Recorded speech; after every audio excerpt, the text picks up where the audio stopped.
Assalamualaikum warahmatullahi wabarakatuh. May tanong dito ang ating kapatid na si Vlad Moro. Assalamualaikum Ustad. May tanong po ako tungkol sa sunnah sala ng Asar. Before Asar po ba or after? Okay. Ang after Salatul Asar is bawal po.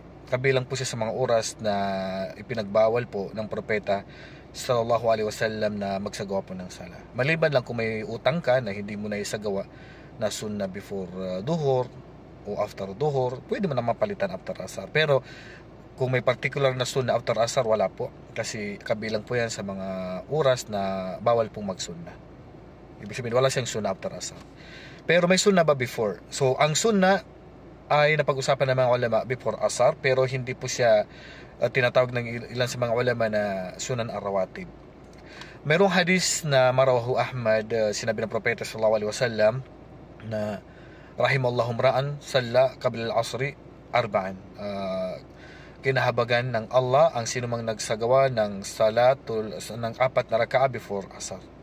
So ito po yung dalil. At sa ibang dalil, ibang hadith, ang propeta sallallahu alaihi wasallam, kana nabi sallallahu alaihi wasallam yusalli qabla al-asri raka'atain. Sa ibang hadith na ang propeta sallallahu alaihi wasallam ay nagsagawa ng 2 raka'a before asar.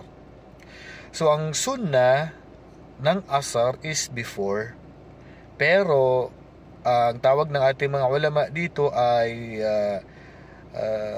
sunnah ghair muakkada.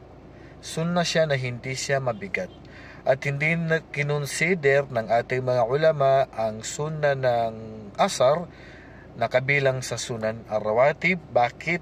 Kasi po ang propeta sallallahu alaihi wasallam minsan ginawa niya daw ito at minsan iniwanan niya.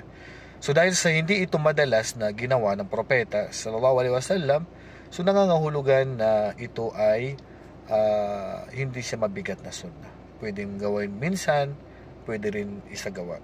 Hindi katulad ng sunan ar-rawatib sa mga sunan ng duhur, sunan ng maghrib after, sunan ng isha after, sunan ng fajr before, is yan yung madalas na ginagawa ng propeta sallallahu alaihi wasallam, lalong na kung hindi po siya naglalakbay.